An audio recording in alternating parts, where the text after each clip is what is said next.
I'm your wife not your mom. Update after I, 34M, and my wife 32F had a long talk. Hey everyone. So, I arranged for the in-laws to have the kids Friday night. Me and the wife sat down and had a talk. A long talk, probably one of the deepest and hardest talks we have ever had in our 18 years. I told her my side, that I felt overwhelmed and underappreciated. That I felt I was doing more than my fair share and that she wasn't.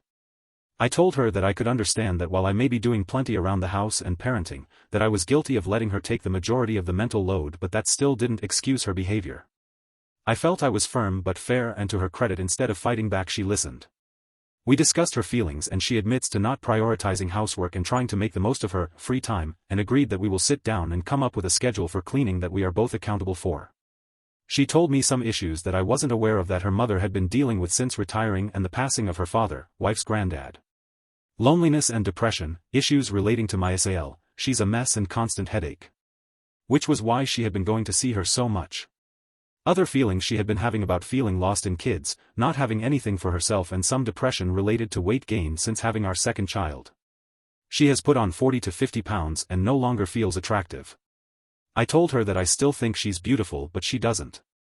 Hence our DB. There were hurt feelings and tears from both of us. So we are taking steps to help. We have both agreed to switch out mornings and evenings. I get the kids up, breakfasts, teeth, dressed, and take them to school. She does dinner, bath, bed, etc. The next day we switch. This gives us both some mornings/evenings free to do what we want. We are both joining the gym. I too have put on some weight and lost muscle since our second child. Hopefully this helps with her body confidence.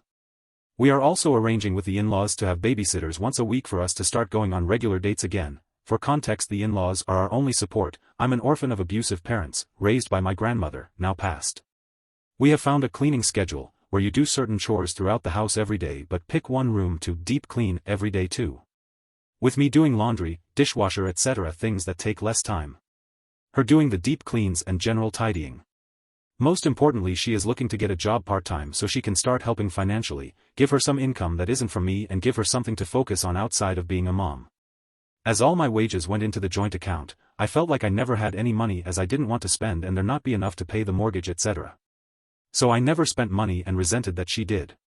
So when she gets a job, both incomes are going into the joint account, then we are getting a budget together.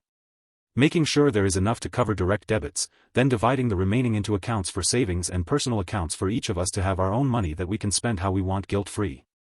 6. I'm going to pick up a hobby that gets me out of the house and commute to the office once a week. One thing we discussed was that I was always at home. I didn't do anything other than work and be at home.